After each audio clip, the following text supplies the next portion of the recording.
आशा करता हूं आप सब बहुत अच्छे होंगे। मेरा नाम है सिद्धांत अग्निहोत्री। स्टडी ग्लोस पे आपका बहुत बहुत स्वागत है।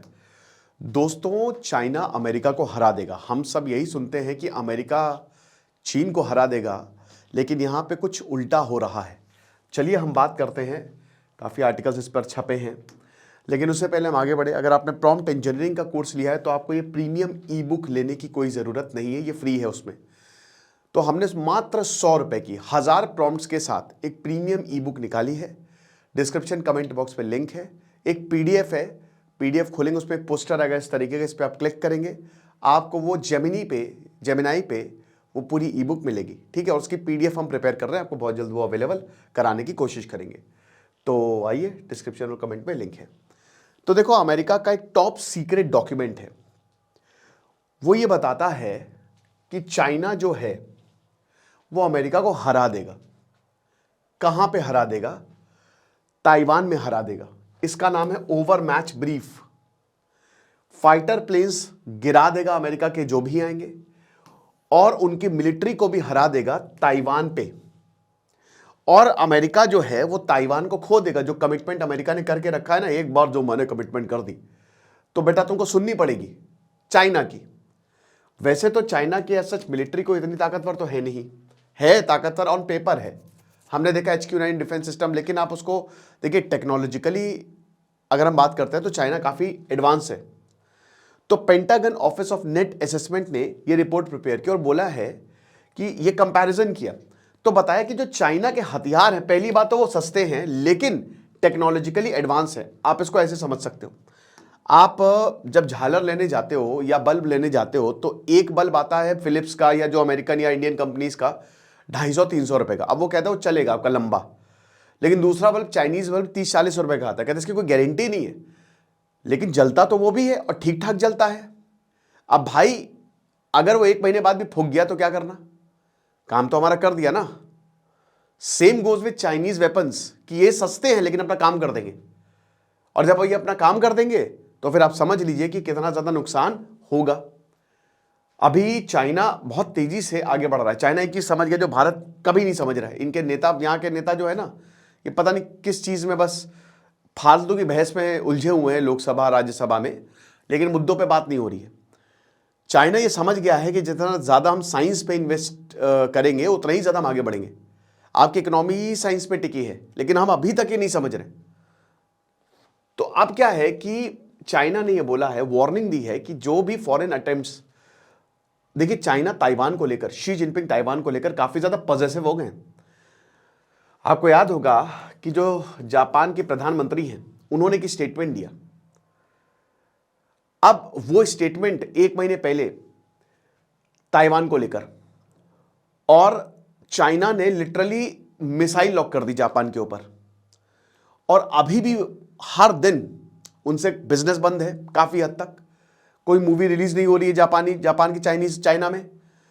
और सिर्फ उस स्टेटमेंट को लेकर इतना ज्यादा टेंशन हो गई है दोनों देशों के बीच में। मेन वही स्टेटमेंट है ताइवान को, इसीलिए भारत भी बहुत ही केयरफुली जो है ताइवान को लेकर चलता है। दोस्तों, चाइना से भारत का डेफिसिट बहुत ज़्यादा हो गया है। उस पर मैं एक अलग लेक्चर लूंगा टाइम्स ऑफ इंडिया का, लेकिन मतलब एक तरीके से हम काफ़ी हद तक चाइना पे डिपेंडेंट हैं। ये बहुत चिंता की बात है। हम कितना भी बोल लें, दुश्मन के दोस्त के ऊपर हम डिपेंडेंट है। ओके, अब यहां पे अमेरिका नैन्सी पेलोसी गई 2022 में, और वो पूरा ताइवान घूम के आ गई। चाइना ने कुछ नहीं किया। यूरोप भी कई बार ताइवान के बारे में बोल देता है, कुछ नहीं किया, लेकिन वो बार बार बोलता है कि अगर आप ताइवान के इशू में इंटरफियर करोगे तो हम छोड़ेंगे नहीं, we will not leave you. ये हमारा भाई, ताइवान हमारी बीवी है, ठीक है। और वन चाइना पॉलिसी में कई बार आपको बता ही चुका हूं कि ताइवान हिस्टोरिकली पार्ट रहा है। 1945 में जब सिविल वॉर हुआ चाइना में, तो चियांग काई शेक, काओमिंटांग, एक्चुअल में उन्हीं को ही आना था, लेकिन आ गए कम्युनिस्ट तो वो ताइवान में सेटल हो गए। बट आपको दाद देनी पड़ेगी भाई, चाइनीज कितने मेहनती होते हैं, वो समझते हैं साइंस की कीमत। साइंटिफिक टेम्परामेंट हमारी फंडामेंटल ड्यूटी है, लेकिन हम कर क्या रहे हैं? तो हुआ पता है क्या, ताइवान को इतना डेवलप कर लिया, क्या सेमीकंडक्टर हब है। मैं खुद अपने कितने दोस्तों को जानता हूं जाके ताइवान में PhD कर रहे हैं, इंडियंस, ठीक है। तो अब पेंग क्विगिन जो कि स्पोक्स पर्सन है चाइना के ताइवान अफेयर्स ऑफिस का, उन्होंने प्रेस कॉन्फ्रेंस में बोला कि देखो हमारा बहुत ही फर्म विल है, स्ट्रॉन्ग डिटर्मिनेशन और एक स्ट्रॉन्ग एबिलिटी है कि हम अपने नेशनल सॉवरेनिटी और टेरिटोरियल इंटीग्रिटी को प्रोटेक्ट करेंगे। अभी ताइवान को अपना ही मानते हैं और हम कोई भी फॉरेन इंटरफेरेंस कोई कर नहीं सकता है, ठीक है। तो ये जो चाइना, मतलब अब देखिए चाइना अगर अमेरिका को हरा देगा तो ये बड़ी बात है, ठीक है। कैसे हो सकता है, अभी प्रैक्टिकल तो कुछ हुआ नहीं है, लेकिन ये बात तो सच है कि ताइवान दूर है, मतलब चाइना, अमेरिका इधर है, ताइवान इधर है। जब तक अमेरिका पहुंचेगा, हालांकि उसने इसीलिए अपने डिफेंस सिस्टम यहां पे तैनात करके रखे हुए हैं, देर हो सकती है। चाइना को भी अगर वहां पे लड़ना है तो आपको एयर ड्रॉप करना पड़ेगा, आप शिप से लड़ाई होगी, जेट मतलब एयरफोर्स यहां पे मैटर करेगी, क्योंकि मिलिट्री समुद्र के बीचों बीच है। तो जब ये जो बाइडेन को बताया, ये चीजें बताई गई, तो वो जो बाइडेन सन्नाटे में आ गए थे, वो पीले पड़ गए थे एकदम, बोले कि अरे बाप रे बाप रे बाप।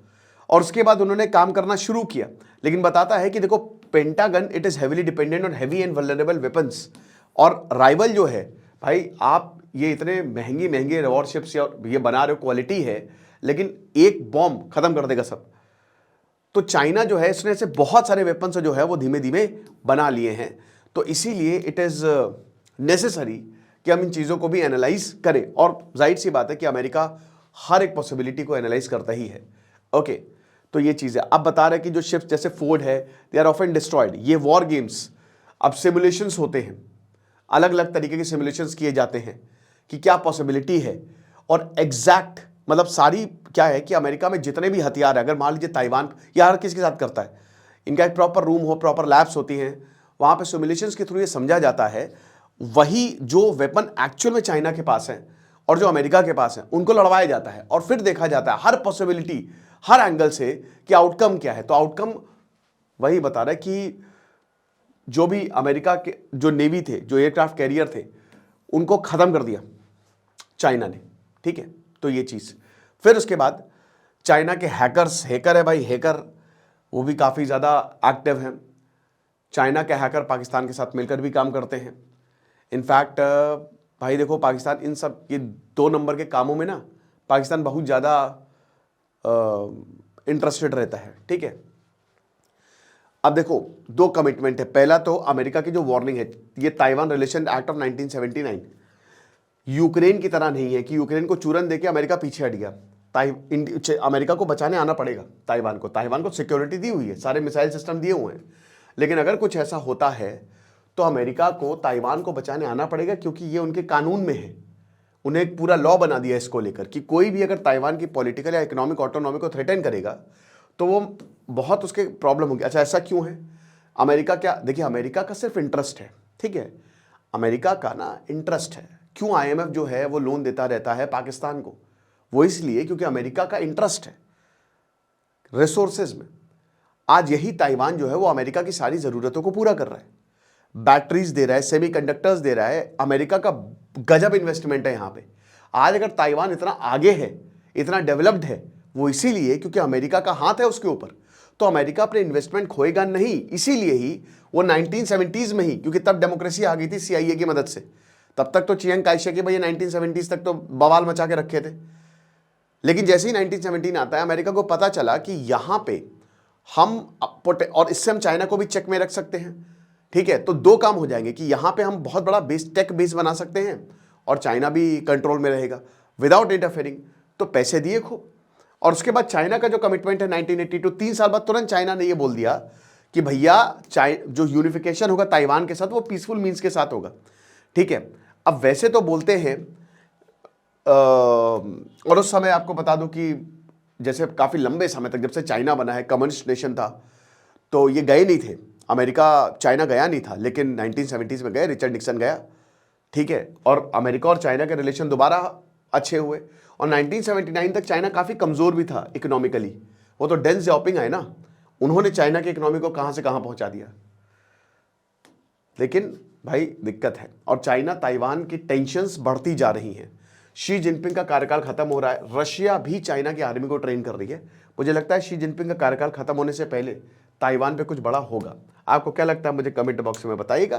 बाकी हमारी प्रीमियम प्रॉम्प्ट बुक ई-बुक आप अवेल कर सकते हैं। जिन्होंने प्रॉम्प्ट इंजीनियरिंग का कोर्स लिया उनको ये लेने की ज़रूरत नहीं है। Thank you so much.